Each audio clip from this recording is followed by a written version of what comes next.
You never expect your life to change because of a text message. But mine did on a Thursday, 2 weeks before the wedding. Hey, I need space. I can't go through with this. Please cancel everything. That was it. No call. No explanation. Just 12 words and a blinking cursor that felt like a gut punch. I stared at the screen for what felt like hours, rereading it over and over, like maybe it would rearrange itself into something that made sense. But it didn't. Her name was Sabrina. We had been engaged for 9 months. We'd picked the venue together, sampled cakes, signed paperwork for a joint mortgage. We weren't just planning a wedding, we were planning a life. Or so I thought. I called. No answer. I texted back, asking if she was okay. Nothing. 2 days passed. I finally reached her mother, who said Sabrina just needed time to think. Time to think? After everything? That weekend, I canceled the mortgage application. The bank said she'd already removed her name from the file without telling me, quietly, behind my back, like it had all been rehearsed. I told myself she was just overwhelmed. Maybe she was scared. Cold feet happen, right? But deep down, something didn't sit right. Not just the suddenness of it all, but the silence that followed. A friend once told me, pay attention to what people do when they think you're no longer watching. At the time, I thought it sounded cynical. Now, it felt like prophecy. Sometimes the moment your life falls apart is the moment you start seeing it clearly for the first time. The thing about silence is it doesn't stay neutral for long. It becomes suspicious. After Sabrina's message, I waited. A day, 2, then 5. No follow-up, no apology, no explanation, just quiet. And when silence lasts that long, it starts to speak for itself. I refused to respond to the sudden emails I began receiving from a law firm I didn't recognize, something about shared financial interests and equitable division. I hadn't replied to a single message, not out of spite, but because something inside me was shifting. This wasn't someone who needed space. This was someone creating distance strategically. Then the text started, not from Sabrina, but from people we knew. Friends, mutual acquaintances, each one carefully phrased, but never quite neutral. Hey man, didn't want to stir anything up, but is everything cool between you and Sabrina? Dude, just saw something weird on her Instagram story. Is she back with that guy she used to work with? The name came up twice. Eli. I remembered him. He worked with her for a few years at some consulting firm. I'd seen him at a few office parties. Tall, polished, the kind of guy who spoke like he always had an audience. And then someone sent me a screenshot. There she was, Sabrina, laughing at a rooftop bar with a hand on her back that wasn't mine. The caption read, "Some people are just easy to be around, Dizzy." I stared at it for a long time, not because I didn't believe it, but because part of me did. That's when I noticed something small, insignificant, unless you were looking for it. The ring I gave her, the engagement ring, was gone. Not on her finger, not in sight. When someone stops wearing your future on their hand, it's usually because they've already taken it off in their heart. The moment I saw her without the ring, something inside me stopped resisting. I no longer wanted comfort. I wanted clarity. I sat down at my desk that night and typed his name, Eli Darden. LinkedIn, Instagram, tagged photos, nothing was private if you knew where to look. And sure enough, Sabrina was in more than a few of them. At first, it was casual. Group outings. A conference shot. But then I found a picture posted just 3 weeks before she ended things. A cozy restaurant. 2 glasses of wine. A caption from Eli. We all find home eventually. No tags. No names. But her profile picture reflected faintly in the wine glass. My Sabrina. Or rather, the version of her that existed when I still believed her.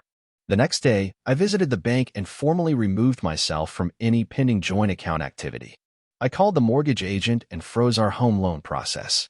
I'd been hesitant before, now I was certain. She hadn't just walked away from our engagement. She had started rewriting our story behind my back. I called a lawyer, a friend of a friend who specialized in civil matters.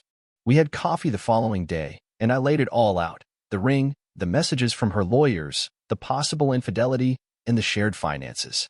He didn't say much at first, just listened and nodded. Finally, he said, "You're going to need to protect yourself now. Not emotionally, legally." He was right.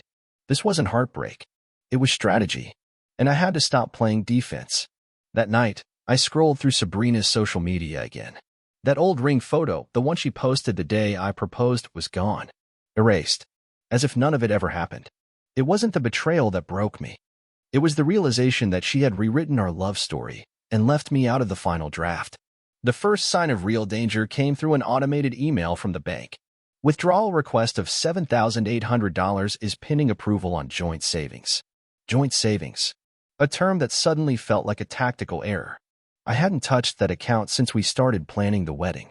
It was meant for deposits, venue payments, dress fittings, honeymoon bookings. I stared at the notification, heartbeat slow but solid. I didn't panic. I logged in, declined the request, and flagged the transaction for review. Then I called my lawyer.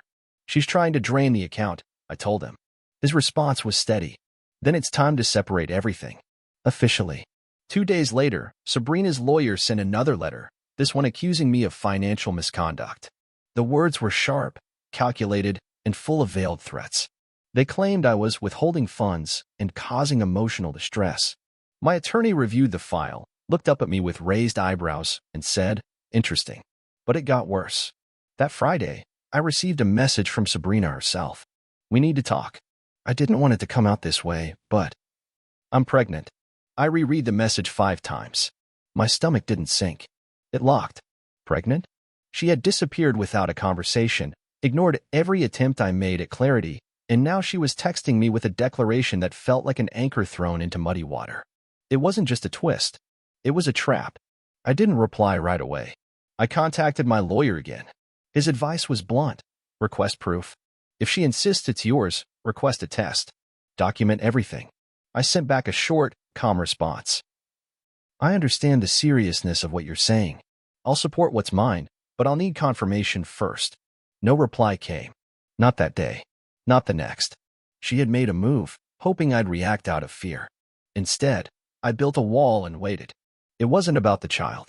It was about control, and I had just taken the first piece of it back. When the cracks started showing, they widened fast.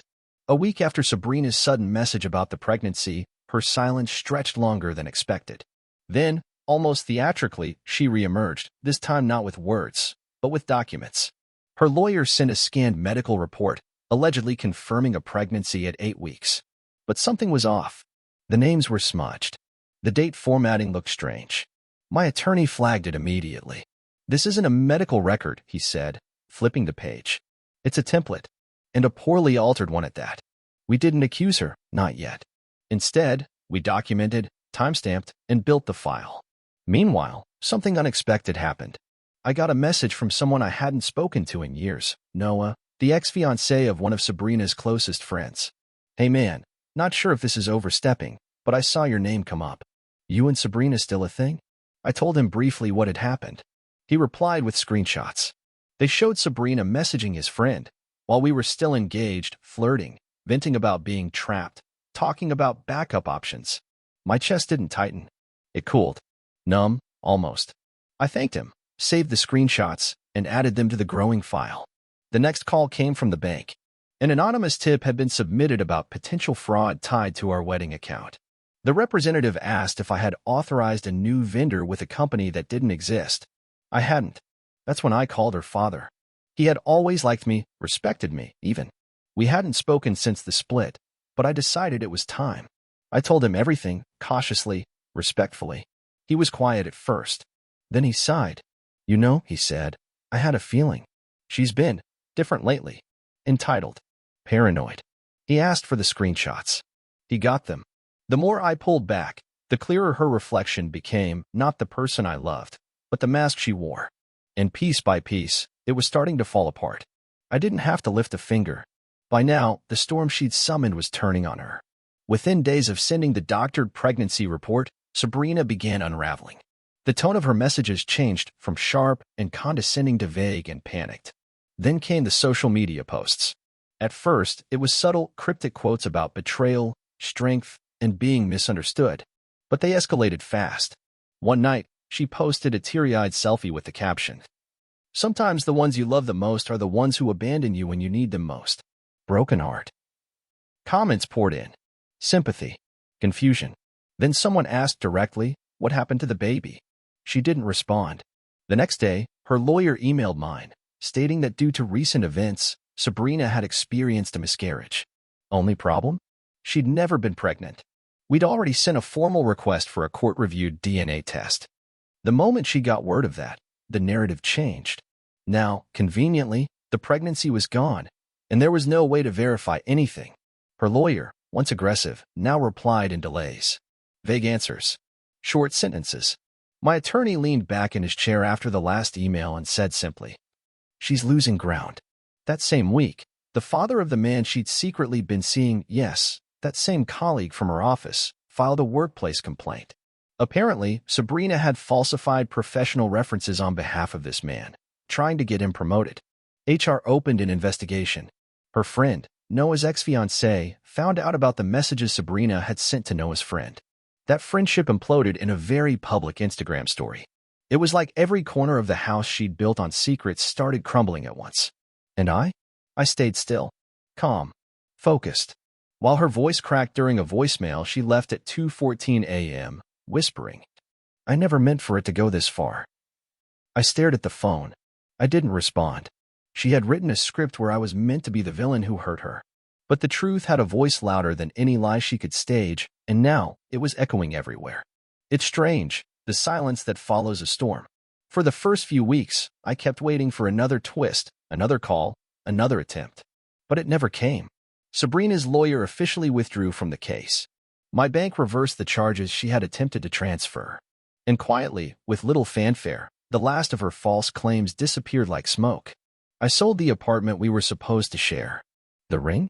I left it in a safety deposit box, not out of sentiment, but as a reminder. Some lessons are too expensive to forget. I moved north, coastal town, fewer people, more space to breathe. I took a job consulting, something low pressure that let me keep my mornings free. I started running again, cooking. I called my friends more often and stopped feeling the need to explain where I had been. The freedom didn't come in a single moment. It came slowly, like thawing ice. One evening, I sat on a bench near the water, watching the tide pull against the rocks. A woman walked her dog nearby, casual, calm. She nodded at me. I nodded back. No spark. No music swelling in the background. Just a moment. A real one. We talked the next time we saw each other. She asked about my book. I was reading a copy of Man's Search for Meaning. I asked about her dog. It was easy. No expectations, no masks. And that's when I realized I didn't need to be rescued. I didn't need closure from the person who broke me. I needed my own presence, my own boundaries, and the quiet conviction that I had done the hardest thing a person can do, choose themselves. Some people lose you when they betray you. Others lose you the moment you realize you never needed their permission to walk away.